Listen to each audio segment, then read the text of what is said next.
Hi, John Reed, Aerodinosaur. This is part 4 of our 4-part series on early U.S. airline history and its primary equipment. Parts 1 and 2 focus on the legendary Ford Trimotor, and Part 3 and this Part 4 on the Douglas DC-3 and military C-47. It's recommended that you view these in order, but who am I to say? You can obviously do what you damn well please, just as I do. First, I'd like to put in a plug for our Aerodinosaur channel here on YouTube.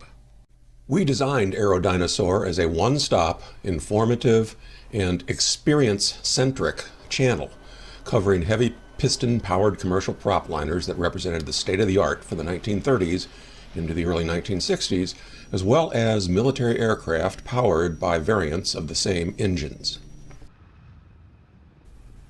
In most of our videos, we also feature rare, inside and out, full audio footage of operations of the few remaining aircraft in these categories up to this day. In the future, vintage propliner contemporaries such as the Lockheed L-188 Electra may be considered as subjects for this channel. When on our channel homepage, please click on Videos from the choices at the top to see the full range of our video offerings. Also, if you click on Playlists on that same bar, you will find in one place our library of quality propliner and heavy piston videos from other YouTube creators. And of course, don't forget to slam the subscribe button. Parts 1 and 3 were mostly instructive and carry all the early airline history and evolutionary technical detail we would ever want to present. So, in Part 2, and this Part 4, it's mostly time to relax and enjoy the experience, if you will. As anyone interested in aviation history already knows, commercial and military aviation are virtually inseparable, and during World War II, the DC-3, in the form of the C-47, and under a few other minor, obscure designations, had a major military role that cannot be ignored. So, in this Part 4, we'll focus mainly on our raw video that illustrates the huge military role of the C-47 during World War II. Our featured video will consist of mass DC-3 and C-47 operations, including formation flying at the annual EAA AirVenture event at Oshkosh in 2019 in commemoration of the 75th anniversary of D-Day. Yes, of course, civilian DC-3 restorations were invited to take part in this, and yes, they rightfully did. However, we'll take that video opportunity to make some audio-visual technical comparisons. The definitive DC-3 and its commercial and military variants were powered by the 1,200 horsepower 14-cylinder Pratt & Whitney R1830 two-row radials. After the war, some DC-3s were retrofitted with more powerful 1,350 horsepower versions of this engine, mostly as part of private or corporate conversions. The first part of our Oshkosh activity will involve those powered by the standard and possibly enhanced R1830 variants. However, a handful of DC-3s and or C-47s were powered by an uprated derivative of the R1830, the longer stroke R2000 of 1,450 horsepower that was standard with the 4-engine Douglas DC-4 and its military variant, the C-54. You'll see an up-close segment of an R2000 powered C-47 on takeoff, so you can compare its deeper sound with that of the standard, smaller R1830. For those of you familiar with the DC-4, the C-54, or the derivative Aviation Traders ATL-98 Carveer operations, this C-47 takeoff will sound identical to theirs. And last but not least, a large subset of DC-3s and C-47s were powered by the 9-cylinder single-row Curtiss-Wright R1820 Radial of 1,200 horsepower with the older style integrally cast and finned cylinder heads, which is the same engine that powered the Boeing B-17 Flying Fortress and the Lockheed Lodestar transport, among many others. More refined versions of this engine developed 1,425 horsepower or 1,525 horsepower, mainly the Dash 26 and Dash 82 versions.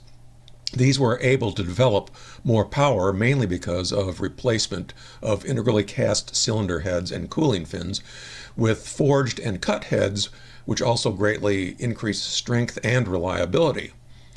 This more powerful version of the R-1820 powered such post-war aircraft as the Navy's Grumman S-2 tracker carrier-borne anti-submarine warfare aircraft and carrier-borne E-1 Tracer airborne early warning aircraft that protected carrier groups, both well into the 1970s.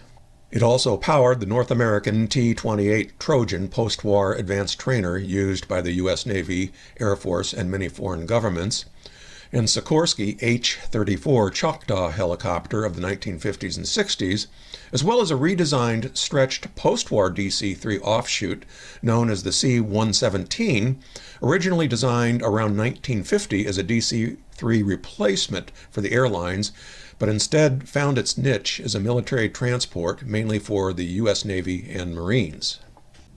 As far as this video goes, we'll see a taxi-by and takeoff sequence of an R-1820 powered standard DC-3, which has a sound signature that's completely different from that of the R-1830 or R-2000 versions.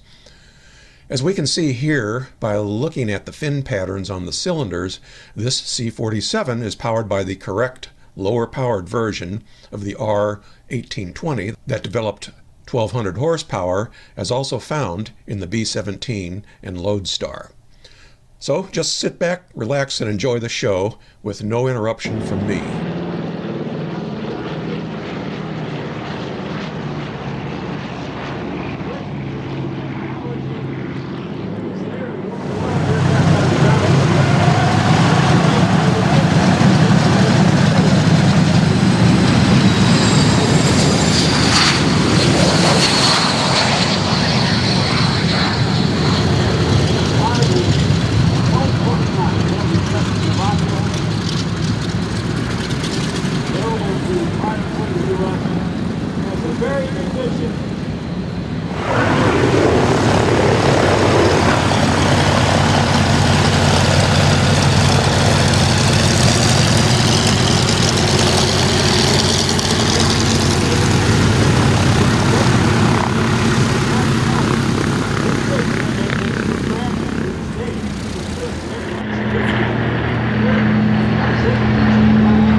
pilots who were able to coordinate the German fighter planes, keep that island nation free.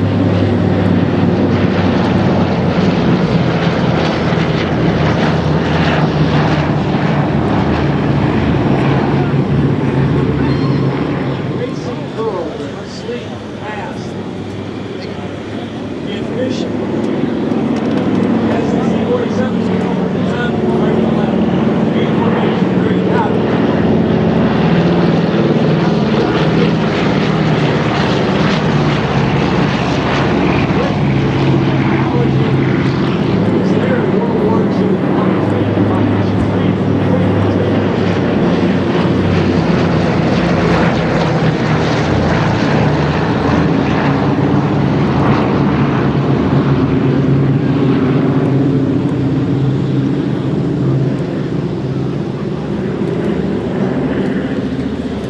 You might remember the top of the street where they would toss a grenade round into the top of the runway.